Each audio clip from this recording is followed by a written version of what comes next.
भिक्षु समाधि स्थल सिरियारी के चुनाव पर कोर्ट ने लगाई अंतिम रोक। पाली जिले के जन की आस्थाओं का केंद्र और विख्यात सिरियारी भिक्षु समाधि स्थल बीते साल से सुर्खियों में बना हुआ है। सिरियारी भिक्षु स्थल के चुनाव आयोजित करवाने फिलहाल कोर्ट ने रोक लगा दी है। बीते असंवैधानिक चुनाव संपन्न हुए चुनाव में जानबूझकर निरस्त किए गए।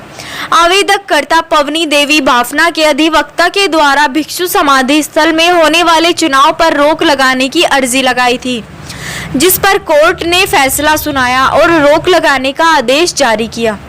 गौरतलब रहे कि सिरियारी प्रकरण को लेकर पवनी देवी जैन बाफना एवं आचार्य श्री भिक्षु समाधि स्थल संस्थान के बीच प्रकरण कोर्ट में साल भर से विचाराधीन है। गौरतलब रहे कि भिक्षु स्थल समाधि के चुनाव मारवाड़ जंक्शन के सिरियारी समाधि स्थल पर नहीं करवाकर विशाखापट्टनम में करवाए गए थे। पवनी देवी का चुनाव में आवेदन निरस्त किया गया है। बीते चुनाव एक बंद कमरे में चुनाव करवाए गए, जिसको लेकर पवनी देवी द्वारा एवं ग्रामीणों द्वारा भारी विरोध भी संस्थान में किया गया था। कोर्ट में इस बाबत मुकदमा भी पवनी द्वारा दर्ज करवाया गया था। आचार्य भिक्षु समाधि स्थल समूचे पाली जिले का गौरव कहलाता है और जैन संस्थान का यह सबसे बड़ा तीर्थ में से एक माना जाता है।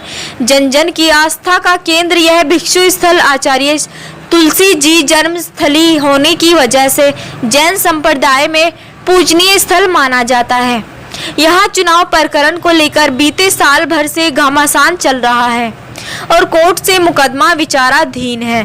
कुछ दिन पूर्व कोरोना महामारी का फायदा उठाकर इस संस्थान के वर्तमान सदस्यों द्वारा पुणे गुपचुप तरीके से चुनाव कराने की योजना बनाई थी, जिसको लेकर कोर्ट ने अब पूर्णतया रोक लगा दी है। ब्यूरो रिपोर्ट, जी न्यूज़ इंडिया। जो आचार्य भिक्षु स्थल का जो मामला विचाराधीन है, कहाँ तक पहुँची है कार्रवाई?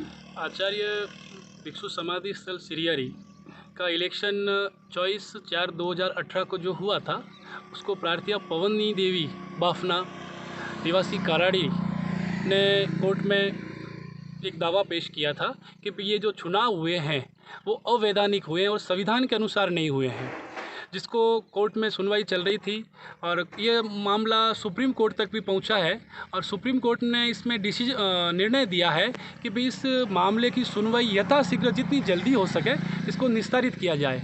अभी वर्तमान में इन्होंने हफ्ते भर पहले यानी कि जुलाई के 2nd वीक में इन्होंने एक मीटिंग आहूत की, जिसकी गुप्त सूचना हमें मिली थी कि भाई ये नए इलेक्शन करवाने जा रहे हैं।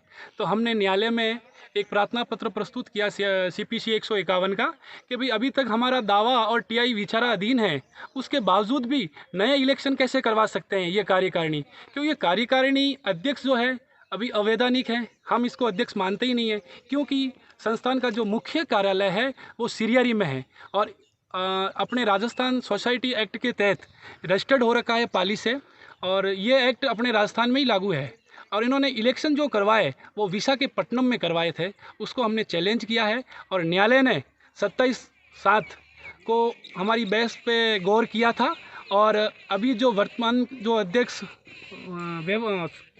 ख्यातिलाल जी, वर्तमान अध्यक्ष ख्यालीलाल तातेड़ जो है, जो नया इलेक्शन करवाना चाह रहा था, उसे न्यायालय ने रोक दिया है कि भी जब तक TI का निस्तारण न हो जाए, न्यायालय में मामला विचाराधीन है, वो निस्तारित होने के बाद ही आप इलेक्शन करवा सकते हैं। समय से पहले इलेक्शन आप नहीं करवा सकते। आचार्य भिक्षु समाधि स्थल संस्थान सिरियारी का चुनाव संबंधी न्यायालय से क्या फैसला आया है? देखिए जी, हम पिछले दो साल और कुछ महीनों से आचार्य भिक्षु समाधि स्थल संस्थान के जो चुनाव विवादित हुए हैं, जिसमें गलत तरीके से साजिशी और षड्यंत्र के तहत श्री ख्यालीलाल जी तातेड़ को अध्यक्ष बना दिया गया और हमें नामांकन पत्र तक नहीं दिया। उसके बाद न समय पर सूचना दी गई। हमने बार बार मिन्नतें की संस्था के पदाधिकारियों से, फिर भी हमारी एक नहीं सुनी गई। मजबूरन हमें न्याय के लिए न्यायालय की चरण में जाना पड़ा। उसके बाद लगातार पेशियों पे भी मतलब ख्यालीलाल जी के वकील द्वारा लगातार किसी न किसी रूप के अड़िंगा डालते हुए समय पे कार्रवाई नहीं होने केस को लंबित कर रहे हैं। और इसके लिए हमने कई बार उनसे विनती की, लेकिन उन्होंने बार बार वही कि आज ये प्रॉब्लम है, आज ये प्रॉब्लम है, आज ये कोई न कोई तरीके से केस को लंबा कर रहे हैं।